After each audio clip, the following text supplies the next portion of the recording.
this podcast clip, we are talking about the Rendlesham Forest UFO incident. I've been drinking a little bit, a little tipsy, but it's pretty good conversation, and I think you'll enjoy. Thanks for listening. Start listening to that. That was interesting. There's a guy that's been going around, an ex-Ministry of Defense guy who has a book out about the Rendlesham Forest UFO sightings, which took place back in the 80s, which was, there is a supposed UFO that came down near a military base in England. And this was the one that landed in the woods? Yes. Near the base? Exactly. Yes. Rendlesham Forest. So this UFO lands down, and the military sends out soldiers to scout it out. See, hey, what's going on out there? Here's a recorder. Here's a camera. Take pictures, report back. And they were out there, and they came in contact. They had light shined on them. They got close to it. One of the soldiers supposedly touched the craft and had some kind of connection with this and was sent a binary message. The animals around there, it was close to a farm. The animals were very loud, then they quieted down, and then were very loud again. There's a lot of documentation that something actually happened there. And there cannot deny, this guy who wrote this, an ex-military of defense guy, a Ministry of Defense guy, had to do a freedom of information request to get some of these documents released to show that the military believed that there was an event. They didn't call it a UFO, but something was investigated out there. And so this is like the new Roswell, because there's actually a little documentation. Granted, there's no bodies, but it happened so close to a military base, and the military is involved, and there's denial that then the military said, "Oh, it was a lighthouse. Oh no, it was a meteor." It's same thing with the Roswell. Oh no, it was a UFO. Oh no, it was a weather balloon. A weather balloon. Oh no, it was a secret project. The same kind of backtracking that we've seen. I just think that very curious. And have you guys heard about this? What do you know about Rendlesham Forest before I continue on with this story? Never heard of it. Never heard of it. I know.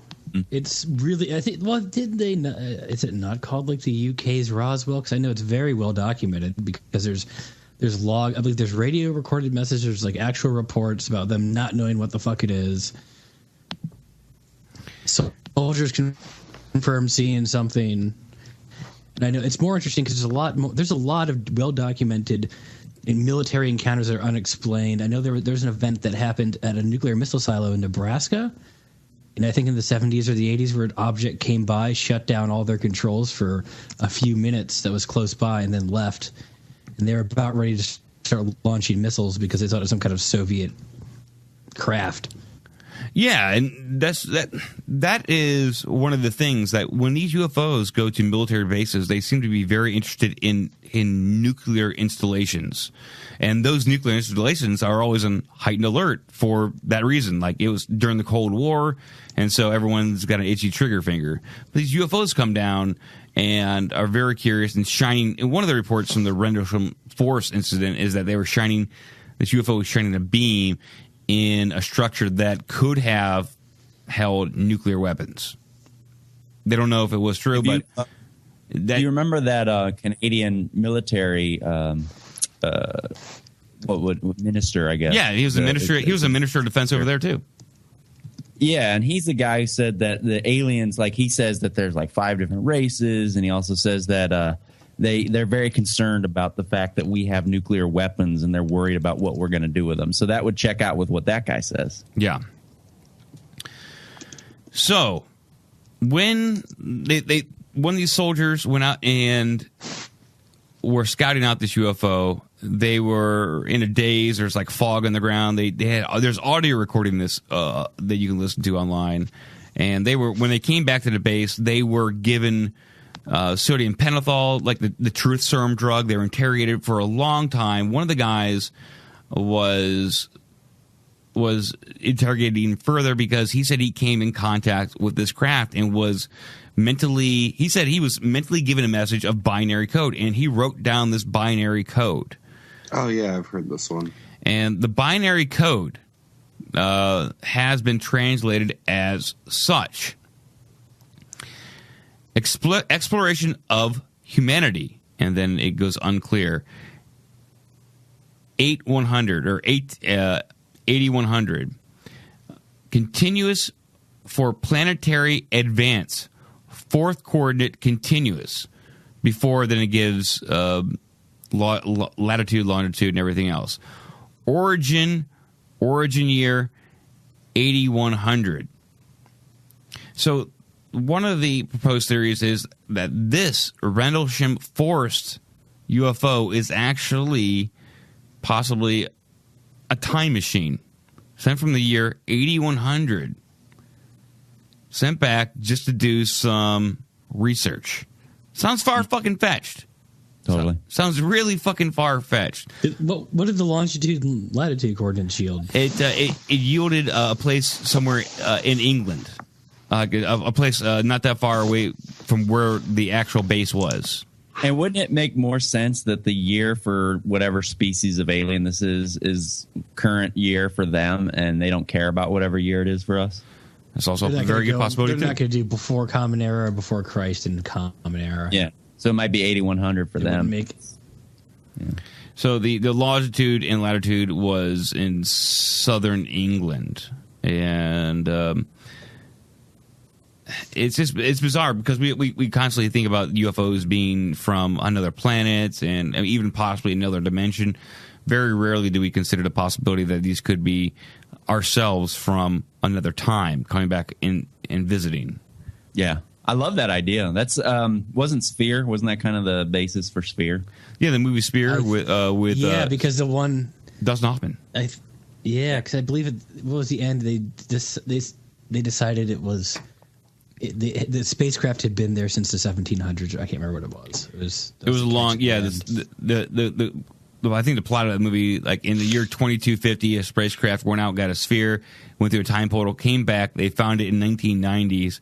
And they realized it was there for a very long time.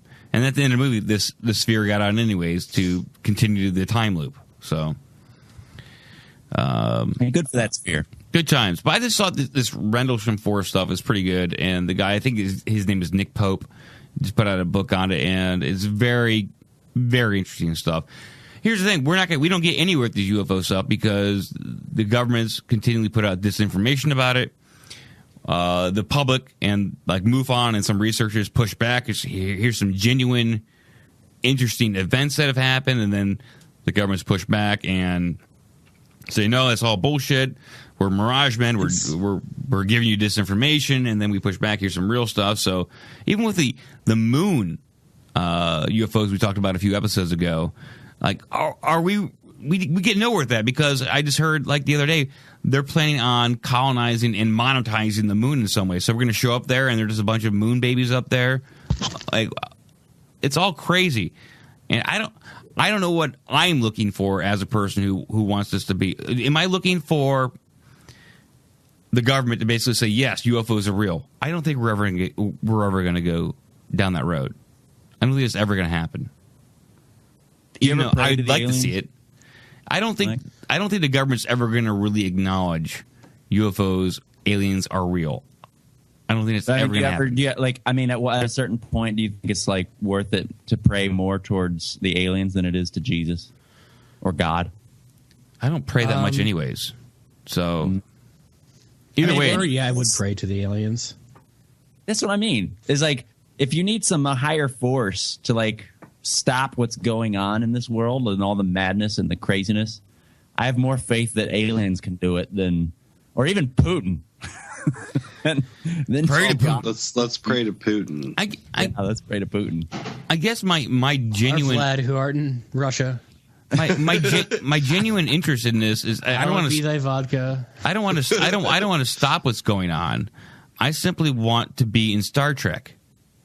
That's totally. I want to go travel the stars. I want to be I want to be Spock. I want to be Lieutenant Commander Data. I want to travel the fucking stars.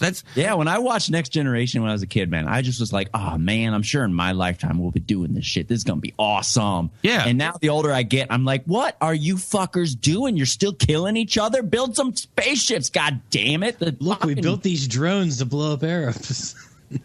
Yeah, exactly. Mike, you should sign up for this.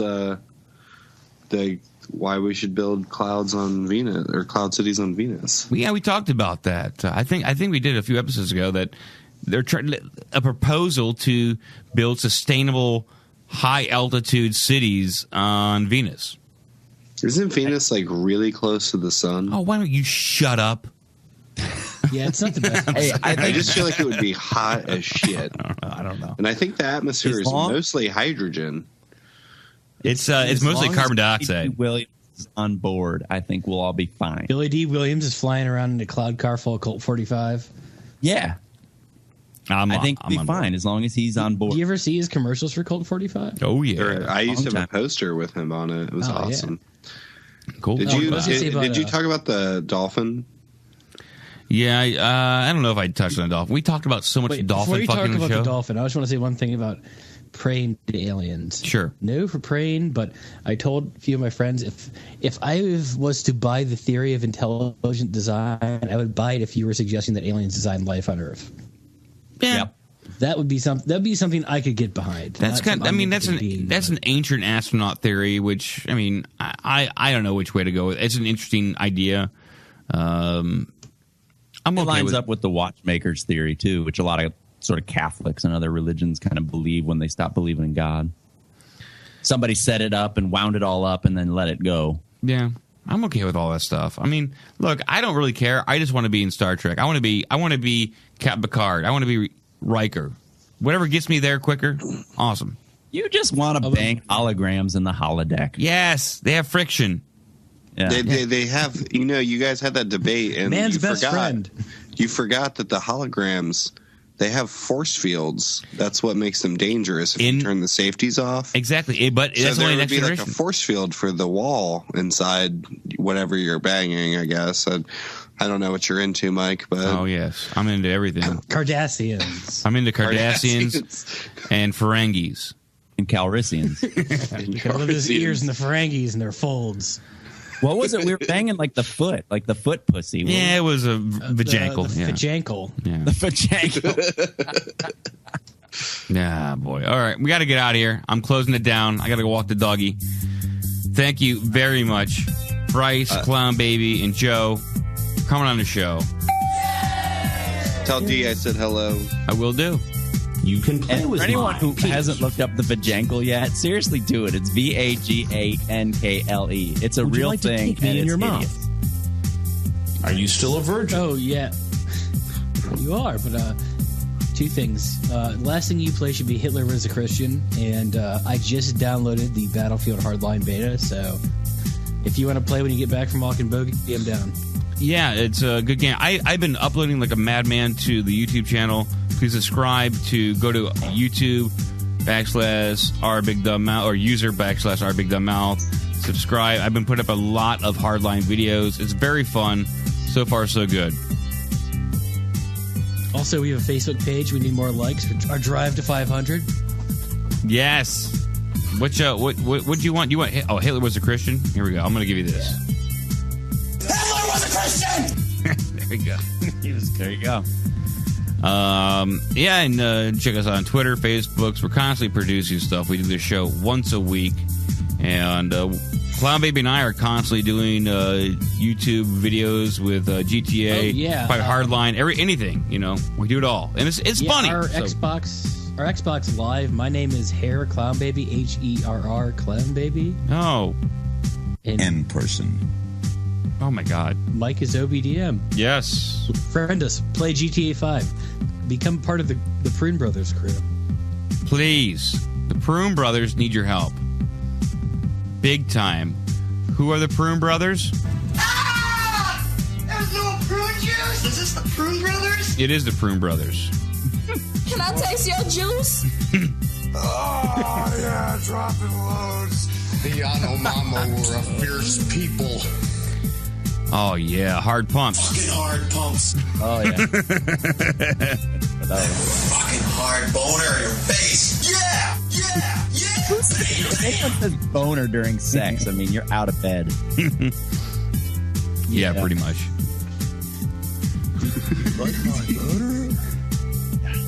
Do yourself a favor. Zip it up.